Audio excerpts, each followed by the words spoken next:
શ્રી વલ્લભાધીશ. વલ્લભને આપણે બધા કેવા ગમીએ છીએ કે જે પધાર્યા એટલે સત્સંગને આપણે વિરામ આપ્યો. પછી બધાય હિંડોળાના દર્શન કરવા ગયા.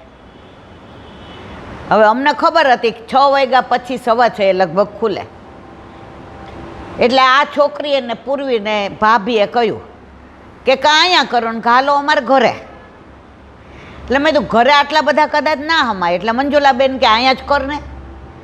તો વલ્લભે બતાવી દીધું કે મારા પ્રાણ થકી મને વૈષ્ણવવાલા નિત્ય કરતા શ્રીનાથજીને કાલાવાલા હતા 125, રહ્યા 25. કેમ? વલ્લભ કે આટલા તો મારી પાસે બેસો, આજે 11 છે. એટલે આપણે બધાએ જો હિંડોળાના દર્શન તો 6:45 સુધી થવાના જ છે, પણ આ સત્સંગ અધૂરો રહે. એટલે અમે બે નક્કી કર્યું કે આપણે વહેલા વયા જઈએ તો ઘરે જઈને બાકીનો સત્સંગ પૂરો કરીએ.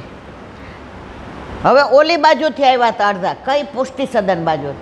એ મને કેવા આવ્યા કે ઇલાબેન અધૂરો છે ને, અમારી ભેગા હાલો પુષ્ટિ સદન, અમારે ઘરે કરજો, અમારી ગાડી લેવા આવી. મેં તો ગાડી તો અમારી છે. તો આમણે મને ઈશારો કરીને ના પાડી કે અત્યારે કોઈના ઘરે જવું નથી. એકચ્યુઅલ આજે ચા પીવાની બાકી હતી, એટલે મેં આમને કીધું કે આ કોકના ઘરે જઈએ તો ચા પીને આપણે સત્સંગ કરશું. પણ વલ્લભ કે આ રસમાંથી પાછી ક્યાં ચા પીવા જશે? તો જેને વિઠ્ઠલ નાથ વિચારે રે એને પ્રગટ પદાર્થ ચારે રે. વલ્લભ આજે સાબિત કરી દીધું કે ચાના રસ કરતા રસ. હા, અને મને વાલા વૈષ્ણવ છે. આજે 11 હતી ને વહેલા વયા જતા તેને ગમતું નહોતું. નહીંતર આપણે રોજ સત્સંગ 5:30 સુધી ચાલે, પછી પ્રસાદ નહીં લઈએ અને જઈએ એટલે 6 વાગે. વલ્લભ કે આજે 5 વાગ્યામાં બધા વયા જશો. આજે પ્રતીતિ કરાવી. હવે સત્સંગ જ્યાંથી અધૂરો હતો ત્યાંથી પાછો મધુરો. વાત કરતા હતા ઠાકોરજીને, વાત કરતા હતા ગોકુળને, કે ગોકુળમાં ઠાકોરજીને કોઈ કાનોડો કે, કોઈ કાનજી કે, કોઈ લાલો કે, કોઈ મારો વાલો કે, ગોપીઓ માખણ ચોરે કે, ચિત્ત ચોરે કે, સખાઓ નટવરે કે. તો એવા ઠાકોરજીને એકવાર એવો મનોરથ થયો કે અહીંયા તો હું બધાના વશમાં છું, બધા જેમ કેમ હું કરું. ગોપી કે આ છાણા નાના નાના છે લઈ આવું છે. હા. ગોપી કે સાંભળ આ ચોકી ત્યાં મૂકી આવું. હા. ગોપી કે તારે છાશ જોઈએ જ? હા. ચલ નાચીને બતાવ. તો છછિયા ભર છાછ કે લીએ નાચે. છછિયા ભર એટલે આજે હોય ને છછિયા કહેવાય વ્રજભાષામાં. આટલી છાશ માટે ત્રિલોકનો નાથ, બ્રહ્માંડનો નાથ, નંદ નંદન નાચે, કારણ ગોપીના વશમાં છે. હવે મેં તમને વાત કરી કે એકવાર એમણે વિષ્ણુનું ચત્રભુજ સ્વરૂપ ધારણ કર્યું અને યમુના કિનારે બેઠા. ગોપીઓ આવી, અહીંયા તો મળશે જો પ્રભુ, બીજે મળે કે ના મળે. દૂરથી જોયા, મુખારવિંદ પ્રભુનું લાગ્યું. નજીક ગયા, ચત્રભુજ જોયા, વિષ્ણુ સ્વરૂપ. હાલ લલી હાલ, આકો કોલો સ્વર્ગનો દેવતા લાગે છે. આપણું કાંઈ કામના નથી, આપણો લાલો નથી, આપણા ઠાકોરજી નથી. આમ કરી હામું જોયું નહીં. દ્રષ્ટિથી દ્રષ્ટિ ન મિલાવી. દ્રષ્ટિથી દ્રષ્ટિ મિલાવે ને તો ખબર પડી જાય કે સાક્ષાત આપણા પ્રભુ જ છે, બીજું કોઈ નથી. જો તમે લૌકિકમાં જોજો, તમે ખોટું બોલતા હો ને તો તમે સામાથી ને નજર મિલાવીને વાત ન કરી શકો. અંદર ગ્લાની હોય, નજર આમ થઈ જાય. તો અહીંયા ગોપીઓએ નજર ન મિલાવી. ઠાકોરજી કે અહીંયા કાંઈ આપણો મેળ પડશે નહીં. ઊભા થયા.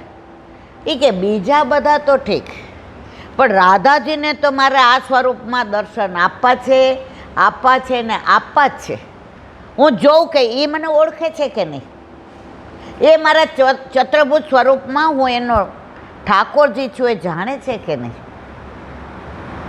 રાધાજી એમને નિકુંજમાં બિરાજતા હતા. કુંજ, નિકુંજ, નિબિડ અને નિવૃત્ત, આનું મેં વર્ણન કરેલું છે, એટલે અહીંયા હું કરતી નથી. ઠાકોરજી એમને નિબિડ નિકુંજમાં પધાર્યા. રાધાજી ઠાકોરજીની રાહ જોતા હતા. એમના હૃદયમાં એ ભાવ હતો, પ્રભુએ આજે પીળા પિતાંબર, પીળા જરકસી જામા ધારણ કરીને, પીળા બધા આભૂષણ ધારણ કરીને પધારશે. પીળા પિતાંબર જરકસી જામા, પીળા પટકામાં શ્યામ કેવો સોહાય, સૌને બોલાવતો ઊંચો કરી હા. હવે આવા ઠાકોરજીના સ્વરૂપને હૃદયમાં કેવા શ્રૃંગાર, કેવા આભૂષણ, કેવા બાજુબંધ, બેરખા, પોચી, અણવટ, વેછી, લર, તોરા. અને પ્રભુએ વિચાર કર્યો, હવે હું આ નિબિડ નિકુંજમાં સામનેજીની સન્મુખ જાઉં.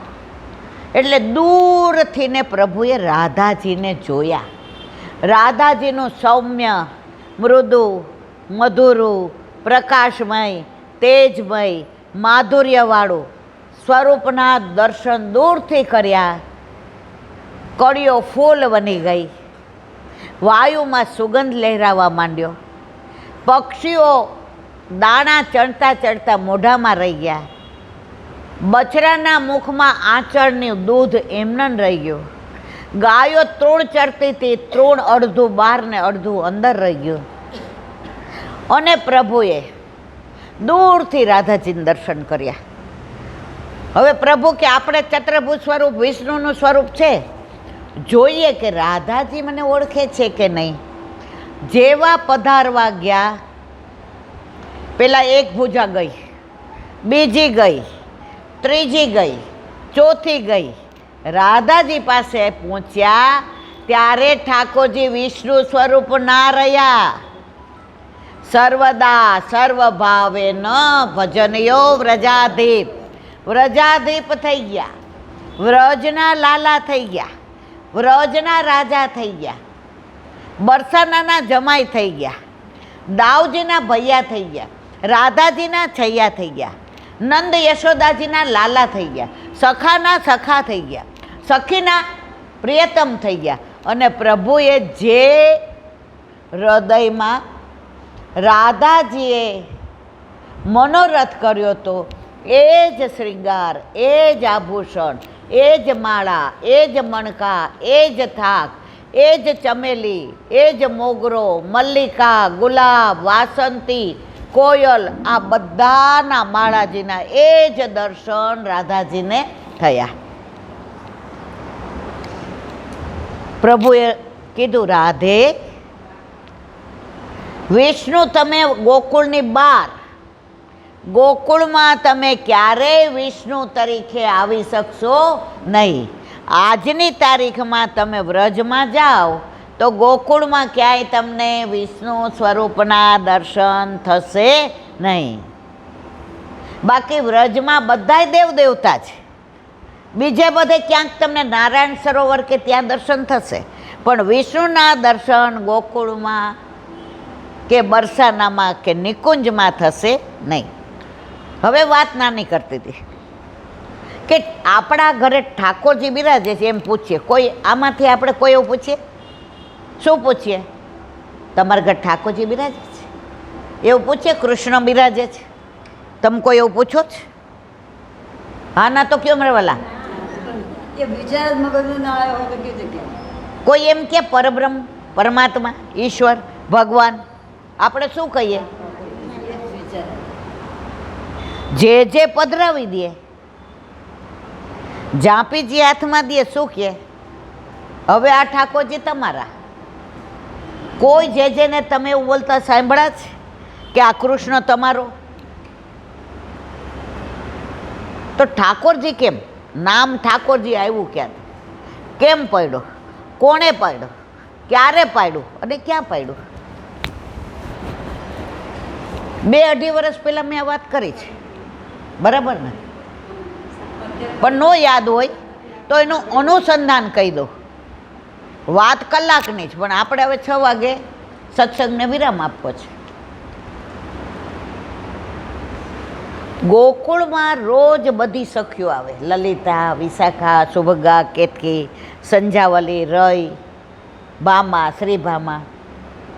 હવે જે વાતો કરે ને એ ગામમાં બધાને ખબર પડી જાય. હવે સૌથી પરમ ચતુર સુજાન કોણ? ચંદ્રાવલીજી. એટલે કે ગુસાઈજી.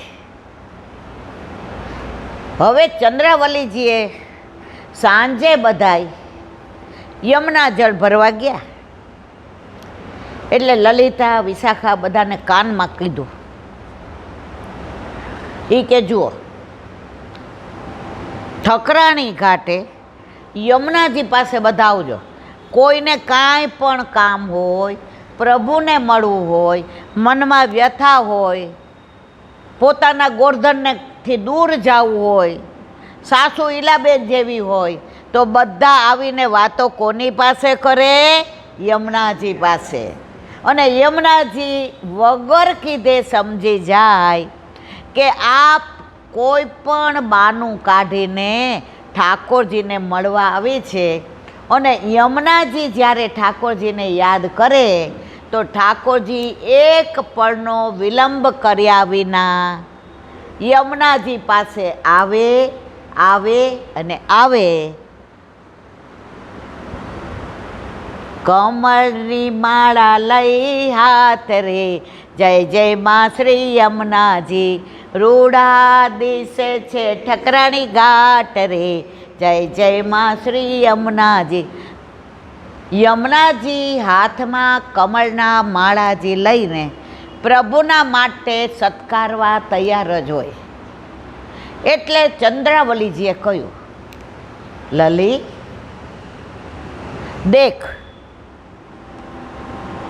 સબ રાત કો મિલેંગે. કારણ કે 7 વાગ્યા સુધી તો ગોકુળના લોકો જાગતા હોય. ગોકુળમાં રાત્રે બધા વહેલા સૂઈ જાય, પણ સવારે બધાય બ્રહ્મરથમાં ઉડી જાય. તમે ઠાકોરજીના મંગળાના કીર્તન જુઓ ને તો યશોદામાં કે જો બધાનો ગમર ગમર અવાજ આવે છે. ગમર ગમર મારું વાલોણું ગાજે, શ્યામ આવીને મારી મટકી ફૂલ.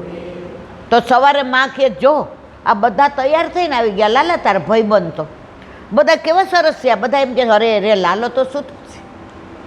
માં એમ ફોસલાવીને જગાડે. એટલે સવારે બ્રહ્મ મુહૂર્તમાં ગોકુળ બધા જાગી જાય.